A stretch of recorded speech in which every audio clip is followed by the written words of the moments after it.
नमस्कार मित्रों, happy astro YouTube channel पर आपका हार्दिक अभिनंदन है। मित्रों, मैं मेरे सभी दर्शकों का स्वागत करता हूं और उनके उज्जवल भविष्य की कामना भी करता हूं। मित्रों, 17 अगस्त 2025 सूर्य ग्रह एक वर्ष बाद अपनी स्वराशि सिंह राशि में गोचर करेंगे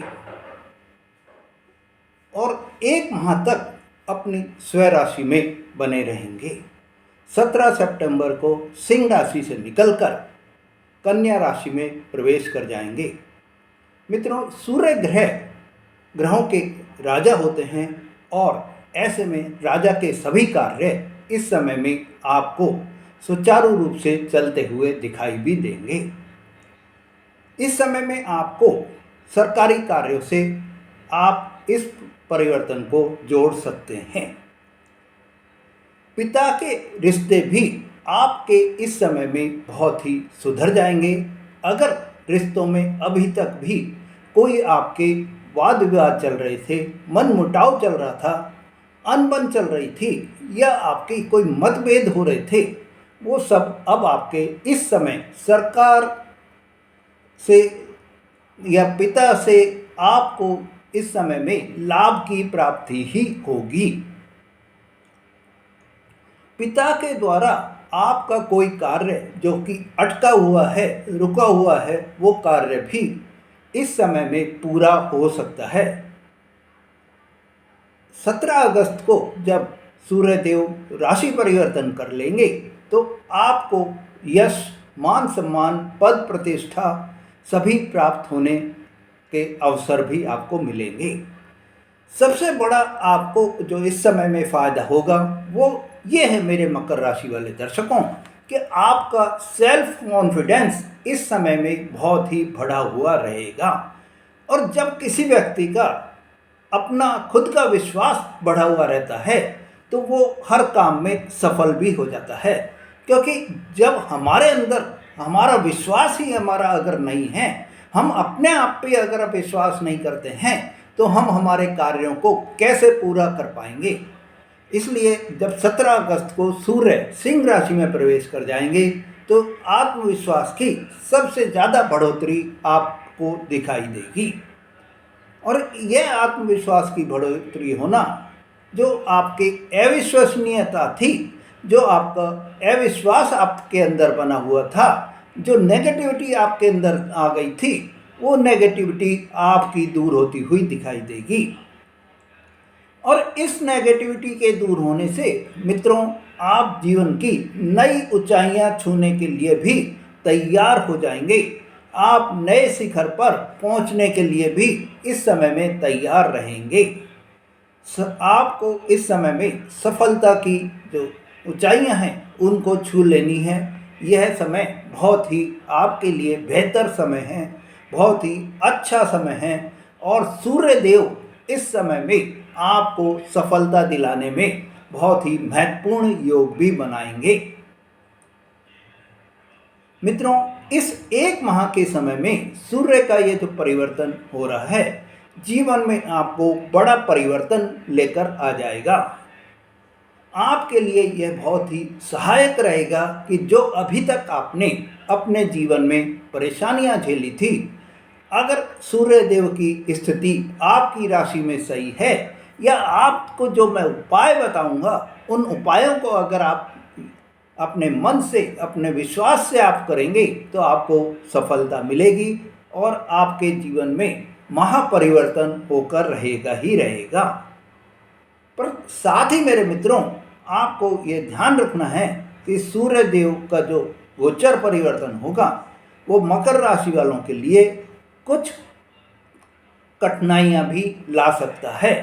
क्यों ला सकता है? क्योंकि आपके ये अष्टम भाव में हो रहा है और जब अष्टम भाव में होगा, अष्टमेश आपके गोचर परिवर्तन होगा, सूर्य अष्टमेश रहेंगे तो आपको कुछ सावधानी भी रखनी होगी। फल आपको जरूर मिलेंगे पर सावधानी के साथ में मिलेंगे और आपको इस समय में मेहनत, कर्म ज़्यादा करने होंगे। सूर्य का अष्टम भाव में होना मेरे मित्रों आपको बहुत ही इस समय में चौकन्ना भी रहना होगा। आपको इस समय में विशेष सावधानी भी रखनी होगी, क्योंकि केतु देव के साथ में सूर्य का यह गोचर रहेगा। तो इस समय आपको कुछ शुभ फल भी प्राप्त होंगे तो कुछ अशुभ फल भी दे सकता है। बस फल इस बात पर निर्भर करेंगे मेरे दोस्तों, मेरे मित्रों, कि आपकी कुंडली में ग्रहों की स्थिति क्या बनी हुई है। आपकी कुंडली में सूर्य देव किस राशि में बैठे हुए हैं, किस भाव में बैठे हुए हैं, किस ग्रह के साथ में युति बनाकर बैठे हुए हैं। साथ ही आपको इस समय में आपकी महादशा कौन सी चल रही है, अंतरदशा कौन सी चल रही है, इस बात पर भी बहुत ही निर्भर करेगा। मित्रों, अगर आप मेरे चैनल पर नए हैं या आपने मेरा चैनल अभी तक भी सब्सक्राइब नहीं करा है तो मेरे चैनल को सब्सक्राइब करें, लाइक और शेयर करें, जिससे आपको ऐसी जानकारियां बराबर मिलती रहे। और आपके शेयर करने से मकर राशि के जो भी आपके भाई बंध हैं, जो भी आपके मित्रगण हैं, रिश्तेदार हैं, उनको भी इस वीडियो से फ़ायदा हो सके और वो भी अपने इस समय को 17 अगस्त से 17 सितंबर तक का जो समय है अपने लिए बहुत ही फेवरेबल बना सकें। मित्रों, अष्टम भाव जो होता है वो मृत्यु का भाव होता है, आध्यात्म का भाव होता है। ऐसे में सूर्य का 8वें भाव में होना आपको आपके स्वास्थ्य के लिहाज से अच्छा होगा। 8th हाउस में आयु का भाव भी होता है। तो मित्रों, ज्योतिष में हम आपको एक ही चीज़ बार बार भी कहते हैं कि 6, 8, 12 ये जो भाव होते हैं, इन भावों में अच्छा नहीं मानते हैं। इन भावों में कोई शुभ ग्रह भी बैठे तो उसके भी उतने परिणाम हमें नहीं मिल पाते हैं जितने कि वो दूसरे भाव में वो परिणाम दे सकते हैं।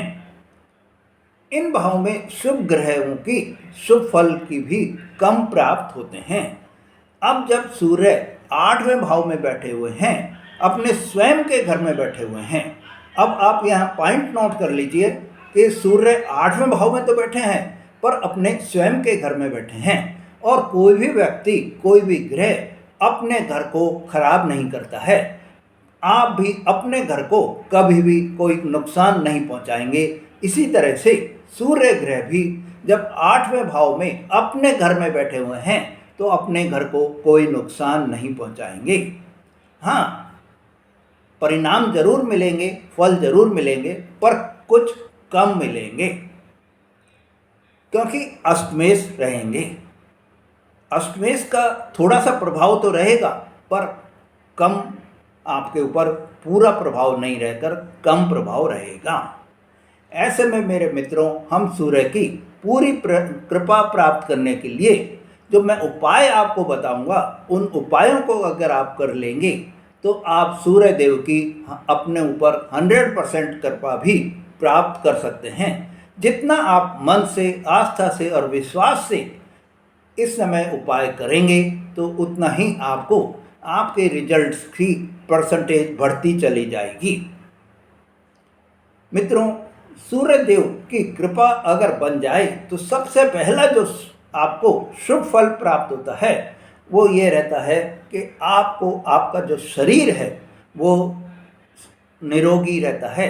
मतलब कि आपको स्वास्थ्य संबंधी अगर कोई परेशानी अभी तक आ रही थी, वो परेशानी अब आपकी खत्म हो जाएगी। वो परेशानी अब आपकी बिल्कुल ही खत्म हो जाएगी और आपको, आपकी निरोगी काया रहेगी, शरीर आपका स्वस्थ रहेगा और आपका कार्य करने में मन भी लगेगा। दूसरा जो आपको लाभ प्राप्त होगा मेरे मित्रों, सूर्य देव के इस समय में जब उनका शुभ फल आपको प्राप्त होंगे तो कोई सरकारी कार्य अभी तक आपका अटका हुआ था, सरकारी काम आपको, वो आपका अटका हुआ काम आपका पूरा हो जाएगा। तीसरा जो आपको लाभ प्राप्त होगा वो ये है कि आप अगर कोई ऐसे कार्य से जुड़े हुए हैं जिसमें सरकार से आपको कार्य प्राप्त हो सकता है, तो आपको कोई सरकारी टेंडर मिल सकता है, कोई सरकारी प्रोजेक्ट पर आपको काम करने का मौका मिल सकता है।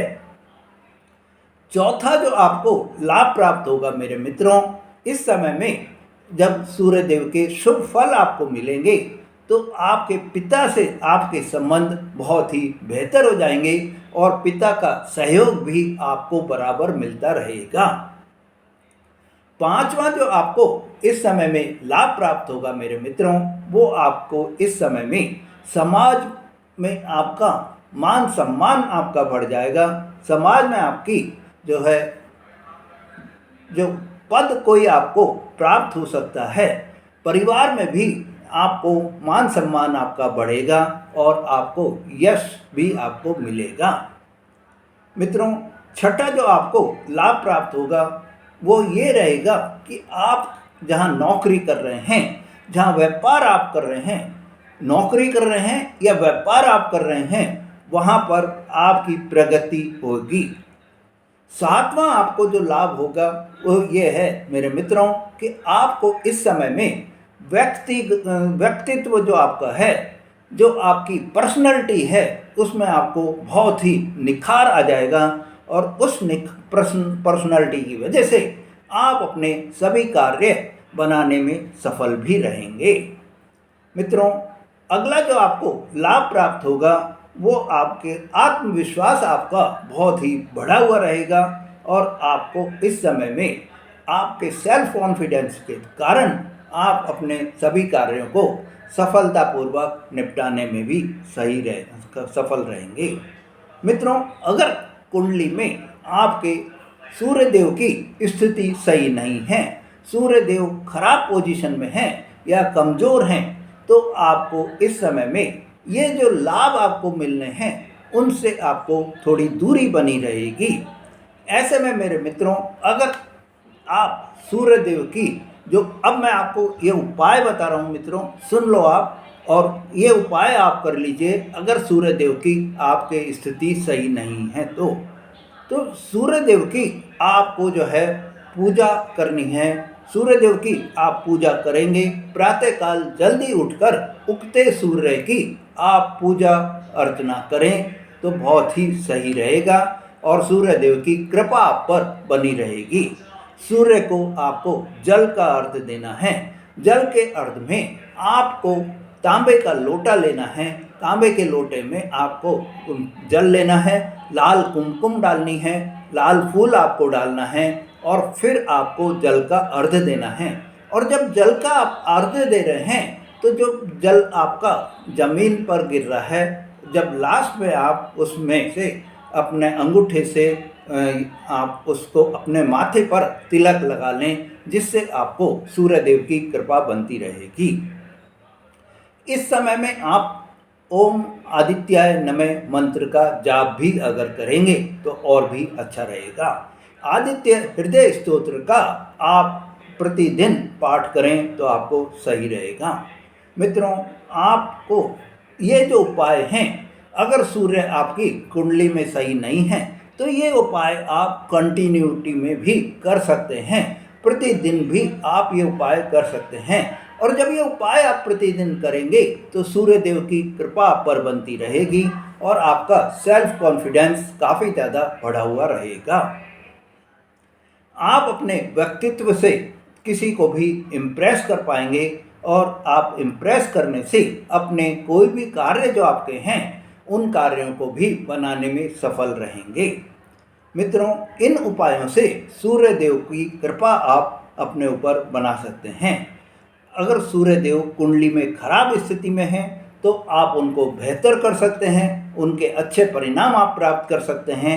और आपकी कुंडली में अगर सूर्य देव की स्थिति अच्छी है तो सूर्य देव की सुपर पावर भी ये उपाय करके आप प्राप्त कर सकते हैं।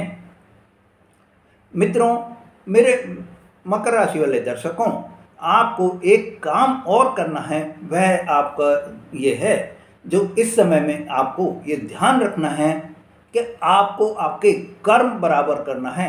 आपका व्यवहार आपको, आपका आचरण आपको बहुत ही मधुर रखना है। व्यवहार में भी आप जितनी मधुरता लेकर आएंगे, जितनी आप मीठी वाणी इस समय में बोलेंगे उतना ही आपको जो है सफलता मिलेगी। सूर्य देव क्योंकि अहम पैदा करते हैं, अहंकार पैदा करते हैं। अगर आप अहम और अहंकार से दूर रहकर आप इस समय में अपने कार्यों पर ध्यान देंगे, कर्म पर ध्यान देंगे, तो आपको सफलता मिलेगी। मित्रों, आपको जब आप इस तरह से सेल्फ कॉन्फिडेंस आप में बढ़ा रहेगा तो आपकी बातों पर भी सब विश्वास आपको करेंगे। मित्रों, 18 वर्ष बाद ये जो अब सूर्य देव राशि परिवर्तन करके सिंह राशि में प्रवेश करे हैं, तो आपको बहुत ही जो है ये केतु के साथ जो युति बनाई है, ये 18 वर्ष बाद में सिंह राशि में केतु के साथ में युति बनी है। और केतु के साथ में युति बनने से आपको इस समय में केतु और सूर्य का जो संयोजन हो रहा है उसके भी परिणाम आपको मिलते हुए दिखाई देंगे। मित्रों, आपको जानकारी दे देता हूँ कि राहु और केतु हर एक 1.5 साल में, प्रत्येक 1.5 साल में एक राशि परिवर्तन करते हैं। ऐसे में सिंह राशि में अब जब ये प्रवेश करें, मतलब सूर्य देव प्रवेश कर रहे हैं, तो 18 वर्ष बाद में सूर्य और केतु का यह संयोजन सिंह राशि में बनेगा। और जब सूर्य का यह संयोजन 18 वर्ष बाद बनेगा तो आपको इस समय में ये मान के चल लीजिए कि सूर्य का जो संयोग है वही आपकी राहु की दृष्टि भी जो पड़ रही है, इससे आपको राहु जो कि और केतु जो कि छाया ग्रह हैं, ये आप पर थोड़ा प्रभाव भी डालेंगे। राहु की दृष्टि पड़ने से आपका माइंड जो है थोड़ा डिस्टर्ब भी रहेगा। अब मैं आपको मेरे मित्रों जो कुछ इस समय में सावधानियां रखनी हैं वो भी आपको बता रहा हूँ। ये आपका माइंड जो है डिस्टर्ब रहेगा, आपका माइंड जो है वो भ्रम में बना रहेगा। आपका माइंड ये भी वो रहेगा कि किसी को धोखा देना या आपको भ्रमित करना, गलतफहमी पैदा करना, ये सब भी आपके ऊपर हावी बनते हुए रहेंगे। क्योंकि राहु की दृष्टि पूरी 7वीं दृष्टि आपके अष्टम भाव पर पड़ रही है। राहु और शनि और केतु ये छाया ग्रह हैं और सूर्य प्रकाश के कारक हैं, तो दोनों एकदम से अपोजिट होने के कारण मेरे मित्रों आपको इस समय में केतु के कुछ दुष्परिणाम भी प्राप्त हो सकते हैं। और उनको आपको अगर दूर करना है, केतु को आपको अगर नेगेटिव करना है, तो आपको सूर्य को मजबूत बनाना होगा। और जब सूर्य को आप मजबूत बना लेंगे तो राहु केतु का प्रभाव वैसे ही खत्म हो जाएगा। राहु आपके द्वितीय भाव में हैं, तो आपको इस समय में आपकी वाणी भी थोड़ा प्रभावित हो सकती है।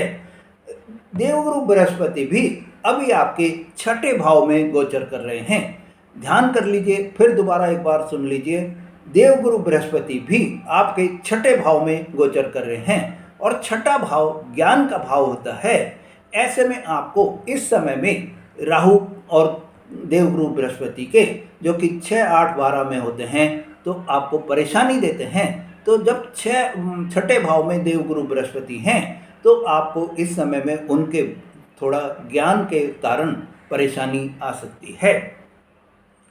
मेरे मित्रों, इस समय आपको आपकी जो वाणी है वो आपके अपशब्द हो सकते हैं, अमर्यादित वाणी आपकी हो सकती है और आपके क्रोध की भी अधिकता बनी रहेगी। आपको इस समय में अपने ऊपर पूरा कंट्रोल रखना होगा, सेल्फ कंट्रोल आप पर अपने आप को रखना होगा और अपनी वाणी को कंट्रोल में रखकर आपको इस समय बहुत ही मीठी वाणी बोलकर अपने कार्यों को निकालना है। मित्रों, मीठी वाणी से आपके बनते हुए कार्य भी जो चाहे बिगड़े हुए कार्य हों वो बन जाते हैं। और अगर आपने मीठी वाणी नहीं बोली, आपने किसी को क्रोध करके कोई चीज़ आपने बोल दी, तो आपके बनते हुए कार्य भी बिगड़ जाते हैं। तो आप अपनी वाणी को बहुत ही कंट्रोल में रखकर अपने बुद्धि के बल पर आप अपने कार्यों को निकालें और अपने जीवन में सफलता पाएं। मित्रों, इस समय जब सूर्य अष्ट में हैं और शनि तृतीय भाव में हैं, शनि आपके मीन राशि में अभी गोचर कर रहे हैं, तो आपको षडाष्टक योग भी बन रहा है। शनि और सूर्य का षडाष्टक योग भी बनेगा और वही आपको एक छाया ग्रह है और एक प्रकाश का ग्रह है, तो आपको एक दूसरे से शनि और सूर्य की दुश्मनी भी होने से आपको ये शनि देव की थोड़ी परेशानी हो सकती है। और उस परेशानी को दूर करने के लिए भी आप अपने सूर्य को अगर मजबूत बना लेंगे तो आपको आपके जीवन में जो शनि की तरफ से भी जो परेशानी आ रही है, वो परेशानी भी अब आपकी दूर होती हुई दिखाई देगी। शनि वक्री होने से आपके धन भाव पर भी इस समय में प्रभाव डाल रहे हैं, तो आपको इस समय में धन की भी प्रॉब्लम हो सकती है, वाणी की भी प्रॉब्लम आपको हो सकती है, आपको साहस में कमी हो सकती है, तो आपके पराक्रम में कमी हो सकती है। इन सब को दूर करने के लिए आपको जो है ये ध्यान रखना है, आपको ये सोच कर समझ कर ही अपनी वाणी को बोलना है और अपने कार्यों को जो है आपको अपनी मीठी वाणी से निकालने हैं।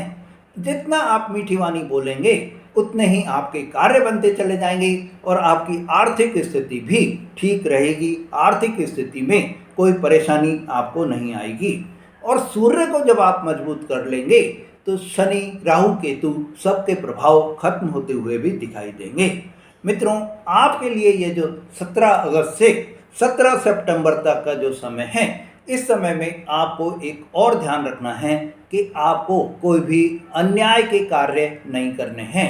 न्याय के जो भी आपके काम हैं, न्याय पूर्वक ही आपको काम करने हैं। न्याय के विरुद्ध आपको कोई कार्य नहीं करने हैं। साथ ही आपको इस समय में आपके गरीब हों, असहाय हों, बुजुर्ग हों, किसी को भी आपको परेशान नहीं करना है, दिल नहीं दुखाना है और यथासंभव जितने आप सहायता कर सकें गरीबों की, असहायों की, बुजुर्गों की, उतनी ही आपके ऊपर शनि, राहु, केतु और सूर्य की कृपा भी बनी रहेगी। मित्रों, आपके लिए यह समय शुभ रहे।